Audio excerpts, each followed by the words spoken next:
السلام علیکم، کیسے ہیں آپ سب لوگ؟ امید کرتی ہوں آپ سب لوگ خیریت سے ہوں گے۔ جہاں رہیں خوش رہیں، آباد رہیں۔ سکون سے سنیے گا۔ یونیورسٹی کے پہلے ہی سال ایک لڑکے نے مجھے پرپوز کر دیا۔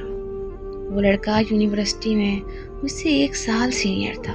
میں نے اسے صاف صاف انکار کر دیا کیونکہ میں اسے محبت نہیں کرتی تھی۔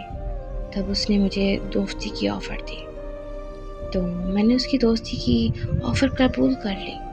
پھر ہم دونوں ہر روز فون پر ایک دوسرے سے باتیں کرنے لگے، یہاں تک کہ ہم یونیورسٹی میں بھی دونوں ایک ساتھ رہنے لگے۔ اس نے میرے برتھ ڈے پر مجھے اور میری دوست کو پارٹی دی۔ مجھے اس نے ایک بہت خوبصورت گھڑی بھی گفٹ کی اور میرا ایسا خیال رکھتا تھا کہ میں اس کی دوست نہیں بلکہ بیوی ہوں۔ اتنا پیار دیکھ کر میری نظر میں کوئی بھی لڑکی اپنا دل ہار بیٹھے گی۔ تو آخرکار مجھے بھی اس سے محبت ہو گئی۔ جب میں نے اسے پرپوز کیا تو وہ بہت خوش ہوا۔ پھر ہم دونوں ایک دوسرے کے پیار میں اتنا زیادہ ڈوب گئے کہ ہمیں دنیا کی کوئی پرواہ نہ تھی۔ میں اسے اتنا پیار کرنے لگی تھی کہ اگر وہ مجھے تھوڑی دیر کہیں نظر نہ آتا تو میں اسے پاگلوں کی طرح ڈھونڈنے لگتی تھی۔ مجھے لگتا تھا اگر اس نے مجھے چھوڑ دیا تو میں مر جاؤں گی۔ پھر ایک دن اس نے مجھ سے کہا کہ وہ مجھ سے پرائیویٹ ملنا چاہتا ہے۔ میں نے اسے صاف صاف انکار کر دیا کیونکہ میں کوئی بھی غلط کام نہیں کرنا چاہتی تھی۔ میں نے اسے سمجھایا کہ شادی سے پہلے ایسی ملاقاتیں حرام ہیں۔ میری یہ بات سن کر وہ مجھ سے ناراض ہو گیا اور اس نے مجھ سے بات کرنا بالکل چھوڑ دیا۔ میں نے اس کی بہت منتیں کی لیکن وہ نہیں مانا۔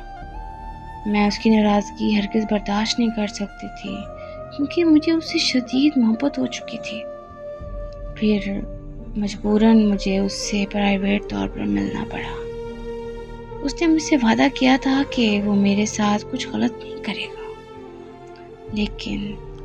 لیکن اس نے میرے ساتھ زبردستی سب کچھ کر لیا۔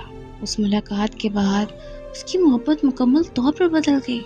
اس نے مجھے اگنور کرنا شروع کر دیا اور کچھ ہی دنوں بعد اس نے مجھ سے لڑائی کر کے مجھے چھوڑ دیا۔ میں نے اس کی بہت منتیں کی، اس کے بہت ترلے کیے کہ مجھے نہ چھوڑے، لیکن اس نے میری ایک نہیں سنی۔ اب وہ کسی اور لڑکی کے ساتھ یونیورسٹی میں گھوم رہا ہوتا ہے۔ میں جیسے محبت سمجھ بیٹھی تھی، وہ محبت نہیں بلکہ ایک حیوان کا بچھایا ہوا ایک جال تھا تاکہ وہ میرا شکار کر سکے اور اپنے جسم کی بھوک کو کم کر سکے۔ اور دیکھو، میں بیوقوف سی لڑکی اس کے جال میں پھنس گئی۔ آج مجھے اس کے چھوڑ جانے کی تکلیف سے زیادہ اس کی بات کی تکلیف ہے کہ اس نے میرا استعمال کرنے کے لیے اس نے میری فیلنگز کے ساتھ کھیلا۔ میں جب بھی یہ چیزیں سوچنے لگتی ہوں تو میرا دماغ پھٹنے لگتا ہے۔ اب یہ عالم ہے کہ مجھے اپنے آپ سے گھن آتی ہے اور میں کوئی پہلی لڑکی نہیں جس کے ساتھ ایسا ہوا ہے، بلکہ آج تک اس حیوانیت کا شکار لاکھوں لڑکیاں ہو رہی ہیں، کیونکہ ہمارے معاشرے میں ایسے حیوانوں کی تعداد بڑھ چکی ہے۔ اس کہانی کا یہ مطلب ہے کہ اگر محبت جسم مانگتی ہے تو وہ محبت نہیں بلکہ ہوس ہے۔ آپ سب لوگ کیا کہیں گے؟ آپ کی نظر میں جو محبت جسم مانگتی ہو وہ کیسی ہے؟ اپنی رائے کا اظہار کمنٹس باکس میں ضرور بتائیے گا۔ ملتے ہیں اگلی کہانی میں، تب تک کے لیے سوٹی سید کو دیجیے اجازت۔ اللہ حافظ۔